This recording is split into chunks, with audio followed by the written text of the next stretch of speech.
that we started on changes in Asia. The first lecture was on September 1st by Mr. Chancellor, who is the chairman of our NSAB and RIS. The second lecture was supposed to be in October, but Ashley Tellis, who was to deliver the lecture, he had to travel from the US and last minute he fell ill, so we had to cancel that lecture.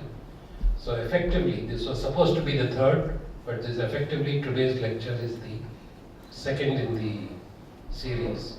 And the next one in the series is planned for February the 10th, when Dr. Surjit Palla of Oxus Investments will be talking on the changes in the Asian economy. So all of you who are interested in this, kindly pencil that in.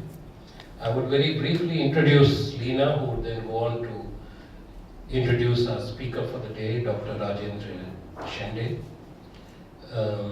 Leena, as perhaps most of you know, is Vice Chancellor of the TERI University, and she's been with TERI, I think, almost since inception. I myself worked in TERI from 2000 to 2003 when she was the head of the Regulatory Studies Division. So she has been involved in issues relating to energy, climate change, environment for many, many years, and we are particularly thankful to her for having agreed to come down and chair this session. May I also express our thanks to Dr. Rajendra Shende for having come and taken time off from his busy schedule to talk to us, and to Tarun Basu and the SPS for helping us to organize and put this session together. So we'll have a brief presentation by Dr. Shende, and that will be followed by a question answer session. I'll now hand it over to Leena to conduct the rest of the Thank you very much, Dr. Saab, and let me also extend a very warm welcome to all of you. It's a pleasure to be introducing Mr. Rajendra Madhav Rao Shende. And he has been in the forefront of environmental and climate change and other multilateral environmental issues for a while.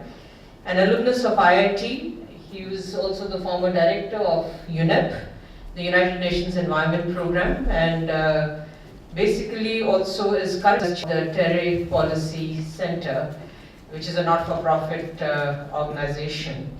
He has a very interesting mix of having worked in the private sector as well as in the public sector, of having worked in the inorganic sphere as well as the organic sphere, is what he explained to me a little while earlier, and has been closely associated with the Montreal Protocol, both in the negotiations that took place at the time, and then when he moved to UNEP in the implementation of the Montreal Protocol. Though you may be aware that the Montreal Protocol that was dealing with ozone depleting substances is still regarded as one of the most successful multilateral environmental agreements.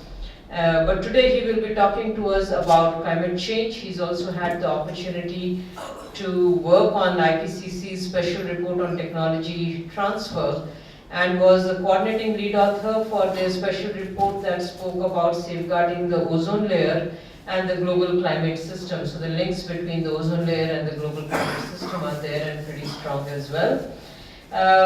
I don't think we can get a better speaker today to talk to us about climate change, and of course in the Asian context. And again, as all of you are well aware, Asia is home to 60% of the world's population, and apart from what we might be contributing to greenhouse gas emissions and the problem of climate change, I think we are also extremely vulnerable to the impacts of climate change. So there's a very interesting dynamic that we have in both the speaker and the topic that we are speaking about today, and let me not stand between you and Mr. Shende and invite him to make his presentation. Thank you, Dr. Srivastava. I've been asked to speak exactly on 13th December by